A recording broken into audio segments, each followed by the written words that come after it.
Hello students. आज का जो अपना टॉपिक है वो है डायमेंशनल इक्वेशंस। जैसे कि आप देख पा रहे हैं यहाँ पर डायमेंशनल इक्वेशंस का एक मैंने चार्ट दिया है। इस डायमेंशनल इक्वेशंस में कुछ डिराइव्ड क्वांटिटीज़ है, उनके कुछ फार्मूलेज है, उनके डायमेंशंस है जो कैसे लिखते हैं वो हम देखने वाले हैं, और उनके कुछ सिंबल्स है। तो यहाँ पर जब हम इन सभी क्वांटिटीज़ की जब डायमेंशंस लिखते हैं तो डायमेंशंस में देखो आपको ये दिखते होंगे एल एम टी। एक्चुअली ये एल एम टी आई भी मतलब सामने भी होता है, लेकिन फ़िलहाल हम एल एम टी इसको ही यूज़ कर रहे हैं। यहाँ पर ये जो एल है, L stands for length, M stands for mass and T stands for time होता है। लेंथ का यूनिट मीटर जिसे हम शॉर्ट में एम लिखेंगे, मास का यूनिट किलोग्राम जिसे हम शॉर्ट में केजी लिखेंगे, और टाइम का यूनिट क्या है, सेकंड है। तो पहले क्वांटिटी से स्टार्ट करते हैं। पहली क्वांटिटी अपनी एरिया। अब जो एरिया होता है, एरिया का सिंपल सा फॉर्मूला अपने को पता है, लेंथ इनटू ब्रेथ। सपोज टू भी हमने रेक्टेंगल का एरिया कंसिडर किए तो रेक्टेंगल का एरिया क्या होता है, लेंथ इनटू ब्रेथ। अब लेंथ तो खैर लेंथ ही है, लेकिन ब्रेथ भी एक तरह की लेंथ है। ठीक है, ब्रेथ भी क्या है, एक तरह की लंबाई है। तो लेंथ इनटू लेंथ क्या हो जाएगा, लेंथ का स्क्वायर। ये यहाँ पर हमने लिख दिए लेंथ का स्क्वायर। ठीक है, तो अगर हम अच्छे से इसको ध्यान देते हैं तो सभी इनके फॉर्मूले के ऊपर ही डिपेंड करता है। अब लेंथ का यूनिट होता है मीटर। ठीक है, लेंथ का यूनिट क्या है, मीटर, इनटू ब्रेथ का यूनिट भी क्या होता है, मीटर, और मीटर इनटू मीटर क्या हो जाएगा, मीटर का स्क्वायर। और ये जो मीटर है किस चीज़ का यूनिट है, मीटर है लेंथ का यूनिट, तो मीटर का स्क्वायर है, इसलिए यहाँ पर देखो लेंथ का स्क्वायर कर दिया गया है।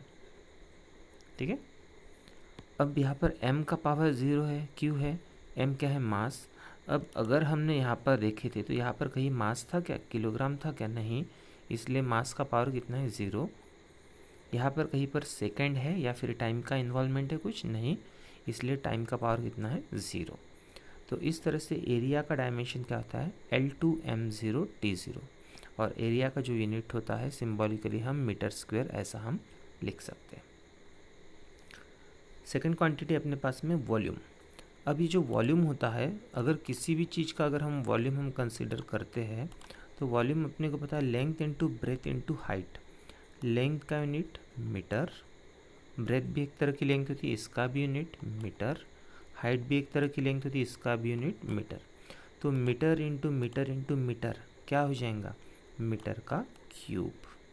अब मीटर किस चीज़ का यूनिट है, मीटर है लेंथ का यूनिट, इसलिए यहाँ पर क्या लिखे, लेंथ का पावर 3, m क्यूब है तो यहाँ पर क्या लिखे, l क्यूब।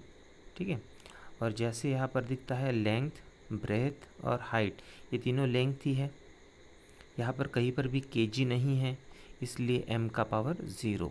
कहीं पर भी टाइम या फिर सेकंड नहीं है तो t का पावर 0। तो फाइनली यहाँ पर वॉल्यूम का डायमेंशन क्या हो गया, L3m0T0, और वॉल्यूम का यूनिट सिंबॉलिकली हम क्या लिखते हैं, मीटर क्यूब। अब डेंसिटी, डेंसिटी इक्वल्स टू क्या होता है, किलोग्राम पर वॉल्यूम। ठीक है, किलोग्राम पर वॉल्यूम। ये जो ऑब्लिक दिया है इसको पर बोल सकते हैं या फिर अपॉन, मतलब ये डिवीजन है। तो फिर यहाँ पर अपने को क्या दिखता है कि जो केजी है, केजी और ये अपॉन में जो वॉल्यूम है, वॉल्यूम का यूनिट क्या होता है, ये अपॉन में लिख दिया, वॉल्यूम का यूनिट क्या है, मीटर क्यूब। तो ये टोटल यूनिट क्या हो गया, केजी पर मीटर क्यूब। ठीक है, टोटल यूनिट क्या हो गया, ये हो गया केजी पर मीटर क्यूब। ठीक है, तो अब ये केजी पर मीटर क्यूब को हम डायमेंशन के फॉर्म में यहाँ पर ये इस तरह से कैसे लिखेंगे, केजी, यहाँ पर केजी का कुछ पावर दिखता है क्या, नहीं, मतलब लेकिन केजी है, और केजी किस चीज़ का यूनिट है, मास का, तो m का पावर 1 लिखा है, ध्यान दो। मीटर किस चीज़ का यूनिट है, मीटर चीज़ का यूनिट है लेंथ का, और मीटर का पावर 3, इसलिए यहाँ पर यल का भी पावर कितना लिखा है, 3। बस ये नीचे में है, अपॉन में है, इसलिए -3 आ गया। यहाँ पर कहीं पर भी सेकंड अवेलेबल नहीं था, इसलिए टी का पावर कितना आ गया, 0। देखो यहाँ पर केजी पर वॉल्यूम में कहीं पर भी सेकंड या फिर टाइम का इन्वॉल्वमेंट है क्या, इसलिए टी का पावर 0। इस तरह से डेंसिटी का जो डायमेंशन है L-3m1T0 आता है और सिंबॉलिकली डेंसिटी का जो यूनिट होता है kg/m³ होता है। नेक्स्ट है वेलोसिटी। अब वेलोसिटी इक्वल्स टू क्या होता है? वेलोसिटी इक्वल्स टू डिस्टेंस या फिर डिस्प्लेसमेंट अपॉन टाइम। डिस्टेंस या डिस्प्लेसमेंट एक तरह की लेंथ होती है, उसका यूनिट क्या हो गया? मीटर। अपॉन में क्या है? टाइम। अपॉन में टाइम, और टाइम का यूनिट क्या होता है? सेकेंड।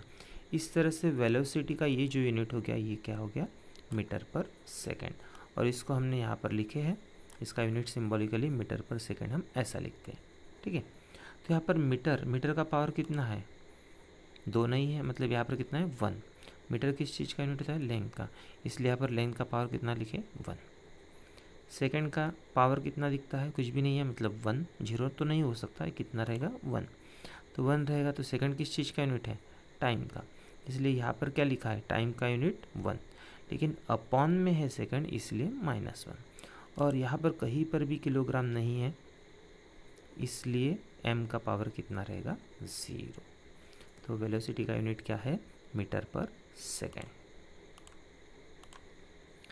एक्सीलरेशन। एक्सीलरेशन का यूनिट देखो, एक्सीलरेशन इक्वल टू क्या होता है? Velocity upon time. ये फॉर्मूला है, ठीक है, ये सभी क्या है? फॉर्मूले। तो acceleration equal to velocity upon time. अभी जो वेलोसिटी है, वेलोसिटी का यूनिट अपने को पता है, थोड़ी देर पहले हमने पढ़ ली वेलोसिटी का यूनिट क्या था, यहाँ पर ही देख ली। वेलोसिटी का यूनिट क्या है? मीटर पर सेकेंड। तो इस वेलोसिटी का यूनिट मैं लिख रहा हूँ मीटर पर सेकेंड। और अपॉन में देखो, यहाँ पर ऑलरेडी टाइम है, अपॉन में क्या है? टाइम। वेलोसिटी अपॉन टाइम था, तो टाइम का यूनिट क्या है? सेकंड, तो अपॉन में लिख दिया सेकंड। और ये सेकंड इंटू सेकंड क्या हो जाएगा? ये हो जाएगा सेकंड का स्क्वायर, और ऊपर में क्या है? मीटर। इस तरह से एक्सीलरेशन का ये यूनिट हो गया मीटर पर सेकंड स्क्वायर, और ये हमने यहाँ पर लिख दिए हैं मीटर पर सेकंड स्क्वायर। अब ये जो मीटर है, मीटर किस चीज़ का यूनिट है? लेंथ का। मीटर का पावर यहाँ पर कितना होगा? 1, तो इसलिए यहाँ पर L का पावर कितना लिख दिया है? 1। सेकंड किस चीज़ का यूनिट होता है?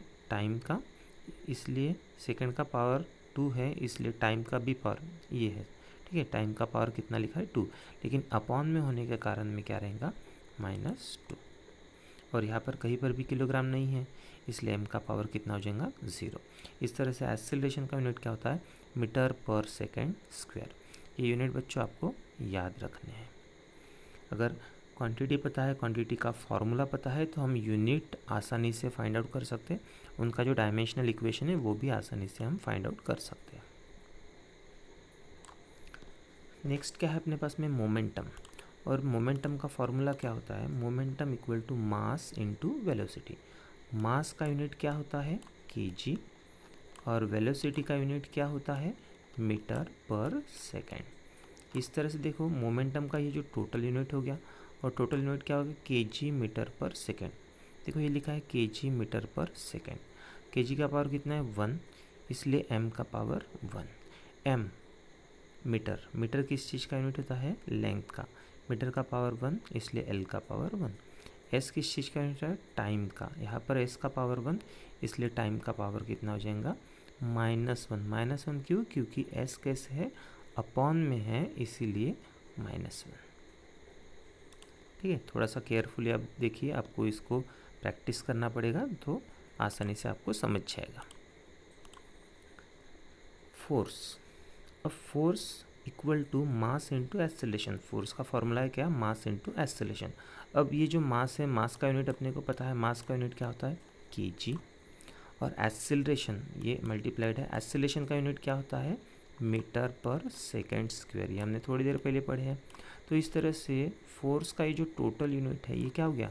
kg मीटर पर सेकेंड स्क्वायर। ठीक है, ये क्या हो गया? kg मीटर पर सेकेंड स्क्वायर। फोर्स का यूनिट होता है kg मीटर पर सेकेंड स्क्वायर, और kg मीटर पर सेकेंड स्क्वायर को, इसको पूरे को शॉर्ट में हम लिखते हैं न्यूटन।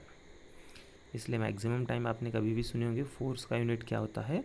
वो होता है न्यूटन। और न्यूटन एक्चुअल में क्या है? kg मीटर पर सेकेंड स्क्वायर ही है। अब यहाँ पर देखो kg किस चीज़ का यूनिट है? मास का। kg का पावर 1, तो फिर यहाँ पर m का पावर क्या लिखा है? 1। m मीटर किस चीज़ का यूनिट होता है? लेंथ का। यहाँ पर m का पावर 1, तो लेंथ का पावर 1। एस सेकेंड, सेकेंड किस चीज़ का यूनिट है? टाइम का। एस का पावर 2 इसलिए टाइम का पावर 2, लेकिन अपॉन में होने के कारण ये क्या हो गया? -2। नेक्स्ट है अपने पास में इम्पल्स। अब इम्पल्स मतलब क्या होता है? एक तरह का झटका। कितना फोर्स हम अप्लाई करते हैं कितने समय के लिए, इसको बोला जाता है इम्पल्स। अब ये जो फोर्स है, थोड़ी देर पहले हमने यहाँ पर ये देख लिए थे फोर्स का यूनिट क्या था? न्यूटन। ठीक है, फोर्स का यूनिट क्या है? न्यूटन। और इस न्यूटन को हम और एक ऑप्शन में कैसे बोलते हैं? देखो ये फोर्स का यूनिट क्या हो गया? न्यूटन। यहाँ पर ऐसे लिख सकते हैं, फोर्स का यूनिट क्या हो गया? न्यूटन। और टाइम का यूनिट क्या हो गया? सेकेंड। तो न्यूटन सेकेंड। इम्पल्स का यूनिट क्या हो गया? Newton second. लेकिन न्यूटन की जगह हम और कुछ लिख सकते हैं। ठीक है, तो ये इम्पल्स जो है, impulse equal to force into time होता है। तो ये जो फोर्स है, फोर्स को हम लिख सकते हैं kg मीटर पर सेकेंड स्क्वायर। ये किसको लिखे हमने? फोर्स को। ठीक है, impulse equal to force into time था, तो फोर्स को हम इस तरह से लिख सकते हैं। तो ये फोर्स हो गया, फोर्स इनटू क्या हो गया? टाइम। ठीक है, तो यहाँ से अगर अगर यहाँ से एक एस गया, यहाँ से एक एस गया, तो फिर क्या बचा? kg मीटर पर सेकेंड। तो kg मीटर पर सेकेंड ये किस चीज़ का यूनिट हो गया? इम्पल्स का। तो हमने यहाँ पर लिख दी है kg मीटर पर सेकेंड। और kg मीटर पर सेकेंड को हम इस तरह से भी लिख सकते हैं, न्यूटन सेकेंड। क्यों? क्योंकि जब भी हमने देख लिया ऑलरेडी कि ये जो फोर्स है, फोर्स का यूनिट क्या होता है? न्यूटन। और टाइम का यूनिट क्या होता है? सेकेंड। इस तरह से इम्पल्स का यूनिट क्या हो गया? Newton second. ये हमने लिख दिए। लेकिन इस न्यूटन सेकेंड से ये डायमेंशन अपने को लिखना है, तो न्यूटन की जगह अपने को पहले लिखना पड़ेगा kg मीटर पर सेकेंड स्क्वायर। और ये ऑलरेडी एक सेकेंड था, यहाँ से ये एक सेकंड कैंसिल हो गया, यहाँ से एक सेकंड कैंसिल हो गया, तो बचा क्या? kg मीटर पर सेकेंड। तो kg किस चीज़ का यूनिट होता है? मास का। kg का पावर 1, इसलिए यहाँ पर m का पावर 1। मीटर किस चीज़ का यूनिट होता है? लेंथ का। m का पावर 1, इसलिए l का पावर 1। सेकंड किस चीज़ का यूनिट होता है? टाइम का। तो s का पावर 1, इसलिए t का पावर 1। लेकिन अपॉन में है s, इसलिए t का पावर -1। नेक्स्ट है वर्क या फिर आप कभी कभी इसे वर्क डन भी बोल सकते हैं। और वर्क डन इक्वल्स टू होता है डिस्प्लेसमेंट इनटू टाइम, या फिर डिस्टेंस इनटू टाइम भी इसको लिखा जाता है। Sorry, force into distance. ठीक है, work done equal to force into distance. मैंने बाय मिस्टेक बोल दिया फोर्स इनटू डिस्टेंस। तो फोर्स का यूनिट अपने को पता है, फोर्स का यूनिट क्या होता है? न्यूटन। और डिस्टेंस का यूनिट क्या होता है? मीटर। तो इस तरह से वर्क का यूनिट क्या हो गया? Newton metre. ठीक है, अब ये जो न्यूटन मीटर है, इस न्यूटन मीटर को शॉर्ट में जूल भी बोला जाता है। ये जो वर्क डन या फिर वर्क है, एक तरह की एनर्जी होती है, और एनर्जी का यूनिट क्या होता है? जूल। किसी भी एनर्जी का यूनिट जूल होता है, और जूल इक्वल्स टू ही क्या होता है? Newton metre. अब इस न्यूटन को फिर से फॉर्मुलेट करते कैसे? न्यूटन यानी क्या होता है? kg मीटर पर सेकेंड स्क्वायर। ये हो गया न्यूटन। और ऊपर में ऑलरेडी क्या है? मीटर, तो इसके लिए हमने एक लिख दिया और एक मीटर। तो kg मीटर इंटू मीटर क्या हो जाएगा? kg metre square. क्या हो जाएगा वो? kg metre square. और अपॉन में क्या है? सेकेंड का स्क्वायर। अब ध्यान दो, kg का पावर कितना है? 1, इसलिए m का पावर यहाँ पर है 1। m यहाँ पर मास नहीं, मीटर है। मीटर किस चीज़ का यूनिट होता है? लेंथ का। मीटर का पावर 2, इसलिए लेंथ का पावर 2। s सेकेंड किस चीज़ का यूनिट है? टाइम का। तो सेकेंड का पावर 2, मतलब ही टाइम का पावर 2। लेकिन अपॉन में है सेकेंड, इसलिए क्या हो जाएगा? -2। इस तरह से वर्क का यूनिट क्या होता है? न्यूटन मीटर, जिसको हम शॉर्ट में जूल भी बोलते हैं। और न्यूटन मीटर से इस तरह का ये डायमेंशन फाइंड आउट करने के लिए हमें ये सब चीज़ें करनी पड़ेगी।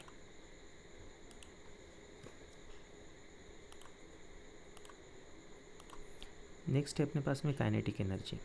अभी जो काइनेटिक एनर्जी है, ये भी एक तरह की एनर्जी होती है, और एनर्जी का यूनिट क्या होता है? जूल। जब भी मैंने बता दिया, किसी भी तरह के एनर्जी का यूनिट हम जूल लिखेंगे। ठीक है, अब काइनेटिक एनर्जी का फॉर्मूला क्या है? Half M V square, V क्या होता है यहाँ पर वेलोसिटी, ठीक है। तो ये हाफ, खैर हाफ चीज़ तो क्या होगी, कांस्टेंट।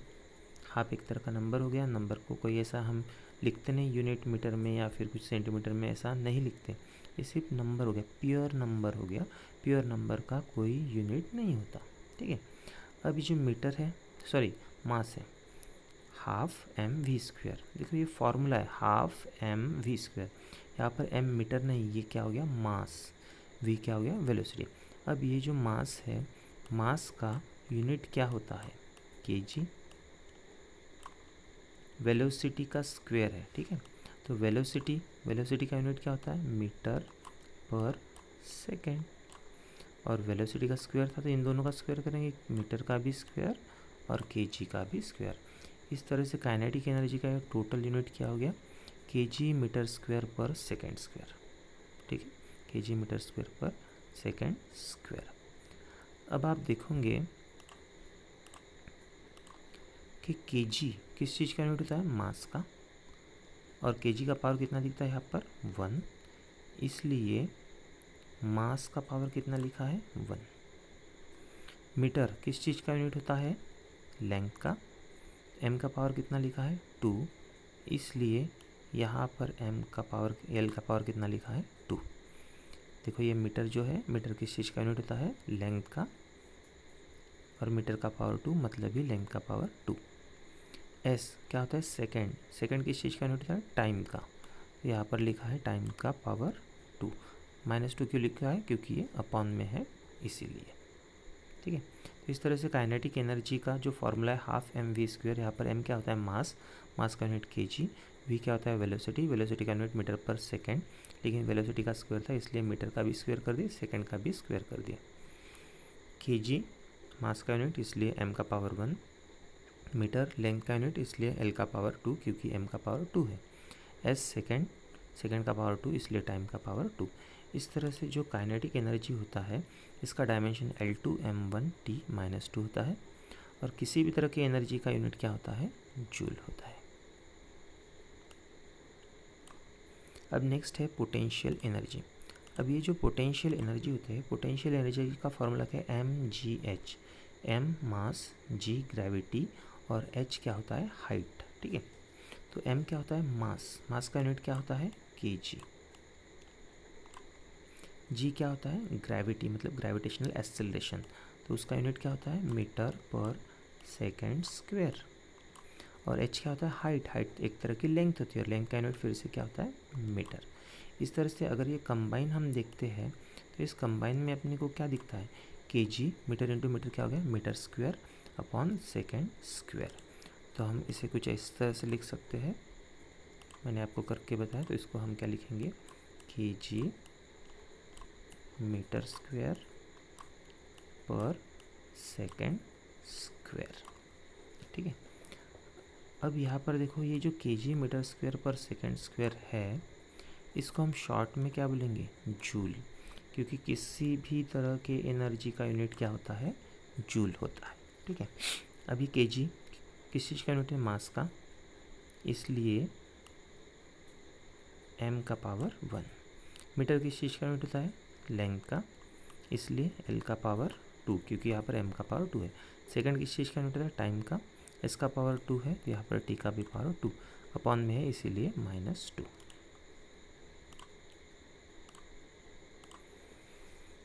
नई क्वांटिटी है पावर, ठीक है।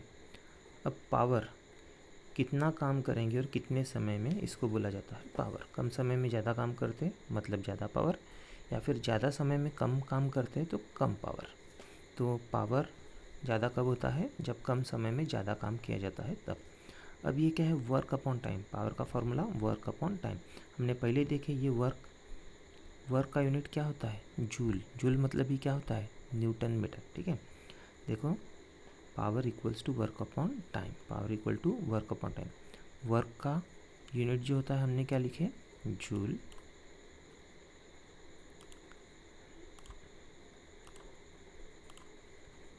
ध्यान दो पावर वर्क अपॉन टाइम क्या होता है वर्क अपॉन क्या होता है टाइम, ठीक है। अभी जो वर्क होता है, इस वर्क का यूनिट अपने को पता है, वर्क का यूनिट क्या होता है, जूल। जूल मतलब ही न्यूटन मीटर। तो वर्क के जगह पे लिख रहा है न्यूटन मीटर। टाइम का यूनिट क्या है, सेकेंड। ठीक है, फिर से अब ये न्यूटन को हम कैसे लिखते हैं, केजी मीटर पर सेकेंड स्क्वायर। ठीक है, न्यूटन को लिखे हमने केजी मीटर पर सेकंड स्क्वायर। सिर्फ मीटर भी है साइड में, ये मीटर लिख दिया, सेकंड भी है अपॉन में, ये भी सेकंड लिख दिया। अब टोटल कैलकुलेट करते देखो, ये केजी जैसे कि वैसा केजी, मीटर इंटू मीटर क्या हो गया, मीटर का स्क्वायर, और सेकंड स्क्वायर इंटू सेकंड क्या हो गया, सेकंड का क्यूब। ठीक है, अब ध्यान दो, यहाँ पर अगर हम इस पूरे टर्म को देखते हैं तो फाइनल क्या आ गया अपने पास में, केजी मीटर स्क्वायर पर सेकंड क्यूब। ठीक है, पावर का यूनिट क्या हो गया, केजी मीटर स्क्वायर पर सेकंड क्यूब। थोड़ी देर पहले हमने देखे थे कि देखो, ये अगर इतना पोर्शन देखते हम, इतना, ये क्या है, केजी, ये दोनों metre into metre, metre square मतलब केजी मीटर स्क्वायर पर सेकंड स्क्वायर। और थोड़ी देर पहले हमने देखे थे केजी मीटर स्क्वायर पर सेकंड स्क्वायर क्या होता है, जूल, और अपॉन में ऑलरेडी एक क्या बचा है, सेकंड। तो पावर का यूनिट क्या होता है, जूल पर सेकंड। पावर का यूनिट क्या होता है, जूल पर सेकंड होता है। अब यहाँ पर केजी है, केजी का पावर 1, इसलिए यहाँ पर देखो m का पावर 1 जो दिख नहीं रहा अभी। फिर m क्या होता है, मीटर, मीटर किस चीज़ का यूनिट होता है, लेंथ का, तो यहाँ पर l का पावर 2।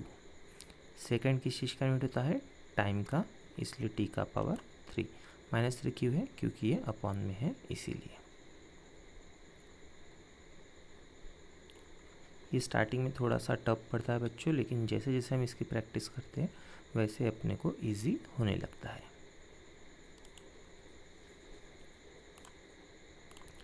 फिर से एक क्वांटिटी बची है अपने पास में, ये क्या है, प्रेशर। प्रेशर इक्वल टू क्या होता है, फोर्स अपॉन एरिया। देखो फोर्स का यूनिट क्या होता है, न्यूटन, अपॉन में एरिया का यूनिट क्या होता है, मीटर स्क्वायर, इक्वल्स टू, अब न्यूटन यानी क्या होता है अपने को पता है, न्यूटन मतलब क्या होता है, केजी मीटर पर सेकंड स्क्वायर, और अपॉन में ऑलरेडी क्या है, मीटर स्क्वायर, ये लिख दिया फिर से मीटर स्क्वायर। ठीक है, यहाँ से 1 मीटर गया, यहाँ से 1 मीटर गया, तो क्या बचा, केजी अपॉन सेकंड स्क्वायर और मीटर। क्या बचा, ऊपर में बचा सिर्फ केजी, और नीचे क्या बचा, मीटर और सेकंड स्क्वायर। ठीक है, अब देखो ये pressure equal to force upon area. Force का यूनिट न्यूटन, एरिया का यूनिट मीटर स्क्वायर। न्यूटन को हम ऐसे लिख सकते हैं केजी मीटर पर सेकंड स्क्वायर, और ऑलरेडी नीचे क्या था, मीटर स्क्वायर। एक मीटर क्या हो गया, कैंसिल। ठीक है, तो इस तरह से क्या बचा, केजी अपॉन मीटर और second square, K G upon metre और सेकंड स्क्वायर, ये बचा। अब यहाँ पर अगर हम देखते हैं तो केजी किस चीज़ का यूनिट होता है, मास का। केजी का पावर 1 है तो इसलिए m का पावर 1। m क्या है, मीटर किस चीज़ का यूनिट था, लेंथ का। m का पावर 1 इसलिए l का भी पावर 1। -1 क्यों है, क्योंकि अपॉन में है इसीलिए। s सेकंड किस चीज़ का यूनिट था, टाइम का, इसलिए t का पावर -2 क्यों, क्योंकि यह कैसा है, अपॉन में है इसीलिए। तो इस तरह से प्रेशर का यूनिट क्या होता है, न्यूटन पर मीटर स्क्वायर। ये देखो प्रेशर का यूनिट क्या होता है, न्यूटन पर मीटर स्क्वायर। लेकिन जब इसका ऐसा डायमेंशन फाइंड आउट करना है अपने को, तो ये सभी कुछ स्टेप्स अपने को करने पड़ेंगे। होप सो बच्चों आपको ये समझ में आ गया होगा। अगर समझ में भी नहीं आता तो टेंशन मत लीजिए, जैसे ही क्लास चालू हो जाएगा एक बार फिर से हम इसे रिवाइज कर लेंगे ऑन द बोर्ड। तब तक के लिए सी यू।